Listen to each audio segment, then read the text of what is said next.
हाय. घर म्हटलं की बायकांना सगळं नीटनेटके ठेवणे, व्यवस्थित सगळं बघणे हे आलेच. तर बायकांच्या आवडीचे घरामधलं एक जिव्हाळ्याचा कोणा म्हणजे कोपरा म्हणजे स्वयंपाकघर. स्वयंपाकघर नेहमी नीटनेटके स्वच्छ असं ठेवावं लागते. त्याबरोबर किचन म्हटलं की किचन कट्टा आलं की बेसिन आले की भांडी नळ इत्यादी आले. तर कितीही मोठे घर असले किंवा लहान घर असले, थोडंफार का होईना भांडीसाठी आपण स्वतः काम करावंच लागतो. कितीही झाले तरी सुद्धा थोडे का होईना आपण करावंच लागते. त्यासाठी आपण बेसिनमध्ये भांडी स्वच्छ करत असताना काही गोष्टी लक्षात घ्याव्या लागतात. आपण मार्केटमध्ये भांडी स्वच्छ करण्यासाठी भरपूर प्रकारचे सोप निघालेले आहेत. आपण एरवी आणतोय. तर पावसाळ्यात थोडं लिक्विड बरं वाटते आणि स्वच्छतेसाठी मला ह्या प्रकारचे छान वाटले. हल्ली मार्केटमध्ये काहीतरी नवीन येत असते. असेच माझी नजर हा बॉक्समध्ये पडले. हा बॉक्स बघितले तेव्हा ह्याचे उपयोग विचारून समजून घेऊन मला बरं वाटले. हे बॉक्समध्ये इथे एक हे दिलेले आहे पंप. ह्याच्यामधनं आपल्याला लिक्विड येते वॉश करण्यासाठी.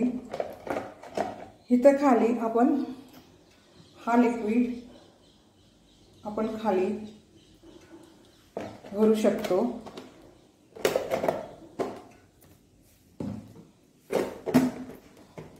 हा भरून आपण असे एखाद्या प्लेटमध्ये असे पंप करून लागेल तेवढे घेऊन असे पाऊच मिळतात. अतिशय स्वच्छ व हे छान वाटते.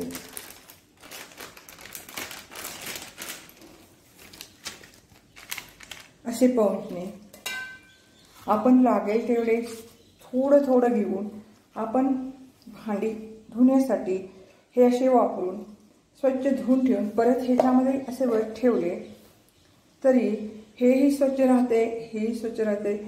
आता पावसाळ्यात चिलटं हे किंवा जीवजंतू होण्याचे प्रमाण जास्त असते. त्यामुळे तेच घेऊन जर तेच साबणामधलं तेच वापरले तर ते भांड्याला सुद्धा लागू शकतात. त्याचं आपलं संक्रमण होऊ शकते. त्याच्याऐवजी हे अतिशय क्लीन हे तर दिलेलं आहे. ह्याच्यामध्ये पंपिंग करून ह्याच्यातून घ्यायचे आणि स्वच्छ करायचे भांडी, ह्यासाठी हे ठेवलेले आहे टब. त्याऐवजी मी एका वेगळं कुठल्याही बॉल किंवा प्लेटमध्ये हे जर घेऊन हे परत धुवून आपण ह्याच्यावर ठेवले, हे खालचे लिक्विडसुद्धा अतिशय छान खाली व्यवस्थित राहते. ह्याच्यावर काही धूळ बसणार नाही किंवा आपण घासत असलेला एखादे अन्नाचे कण किंवा काही राहणार नाही. त्यामुळे त्यामध्ये जीवजंतू होण्याच्याही शक्यता कमी असते. त्यामुळे हे अतिशय छान व व्यवस्थित वाटण्यासारखे आहे बायकांना. हे तर अतिशय हे झालेले असलं तरी सुद्धा हे स्वच्छ होतात. हे पाऊचमधनं हे आपण घासले तर. म्हणून मी हा व्हिडिओ केलेला आहे. म्हणजे आपल्याला नेहमीपेक्षा काहीतरी वेगळे आपल्याला दिसेल तर आपण करून बघायला. त्याच्यामधनं आपल्याला किती हे निर्जंतुकपणे व्यवस्थित आपण भांडी घासण्यासाठी आपले सगळं स्वच्छ करण्यासाठी भांडी तर आपल्याला हे असले मिळत असले तर. आणि ह्याचं रेट पण काही कमीच आहे. असं काही फार नाही आहे. थोडेसं रेटमध्ये आपण जर हे आणून आपण ठेवली तर आपलं किचनमधले चिलटे किंवा बाकी सगळ्या गोष्टी असे स्वच्छच राहतात. म्हणून मी हा व्हिडिओ केलेले आहे. कसे वाटले कळवा. थँक्यू.